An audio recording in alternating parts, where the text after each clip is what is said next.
Most people get this wrong when they try to start a company in Belarus.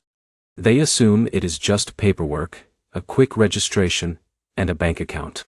But here's the truth no one tells you. The real challenge is not forming the company.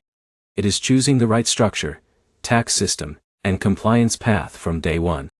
And in 2026, Belarus has a very structured, but slightly rigid business registration system. That means you can start fast, but only if you follow the exact legal order without skipping steps. So in this video, you will learn how to start a company in Belarus, step by step, even if you are a complete beginner or a foreign founder with no legal background. We will cover company types, registration, taxes, banking, and compliance in a simple and practical way.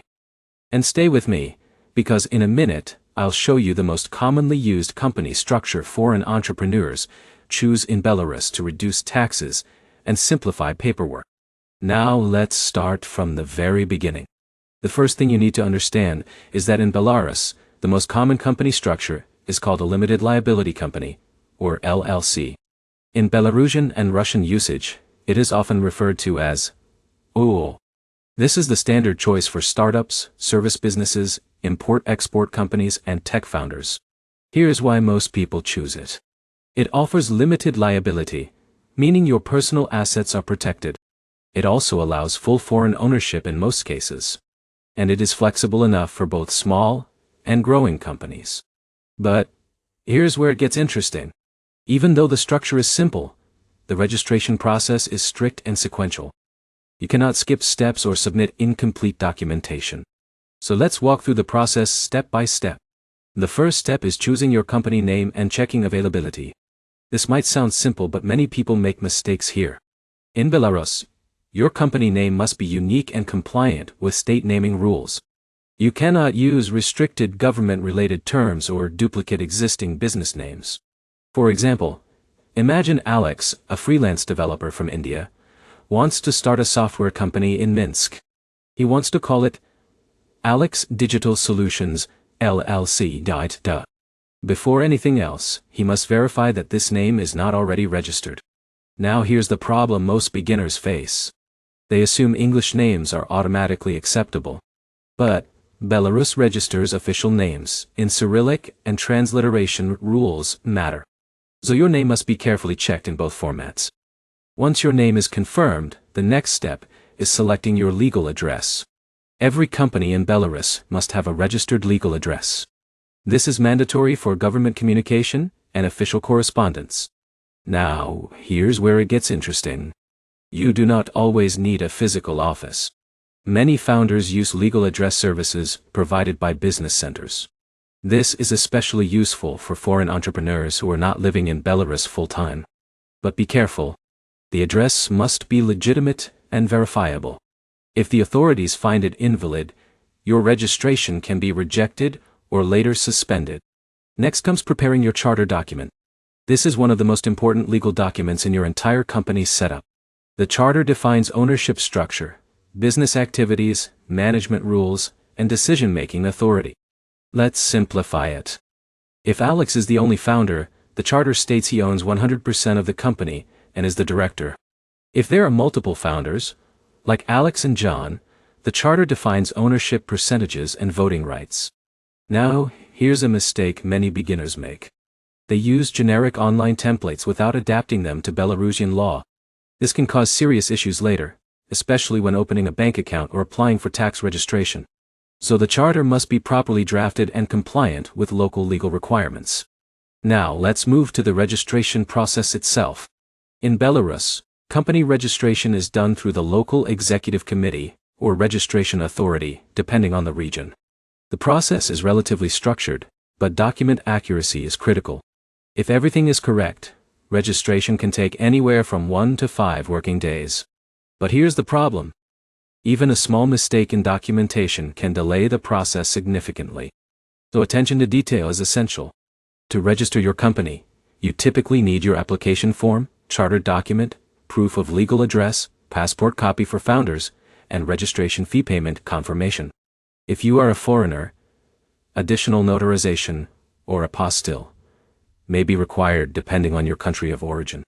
Once your application is submitted and approved, your company receives a state registration number. This is your official legal identity in Belarus. Now here's where it gets interesting. Many people think this is the final step. But in reality, this is just the beginning of legal operations. After registration, you must complete tax registration. Belarus offers several tax regimes. The most important one for small businesses is the simplified tax system. This system allows lower tax rates and easier reporting requirements. For example, a small company or consulting business often chooses this system because it reduces administrative complexity. But here's the mistake many founders make. They choose a tax system without understanding revenue thresholds or restrictions. Later, they are forced to switch systems, which creates confusion and additional paperwork. So choosing the correct tax regime at the beginning is very important. Now let's move to one of the most important steps, opening a business bank account. Without a bank account, your company cannot operate normally. To open one, you will need your registration certificate, charter, passport, tax registration details, and sometimes a company seal depending on the bank. Banks in Belarus are generally strict with compliance checks, especially for foreign-owned companies. So expect verification of your business activity and funding sources. Now let's go through a practical example. Alex completes his registration in Minsk. He receives his company certificate. Then he visits a bank to open his account.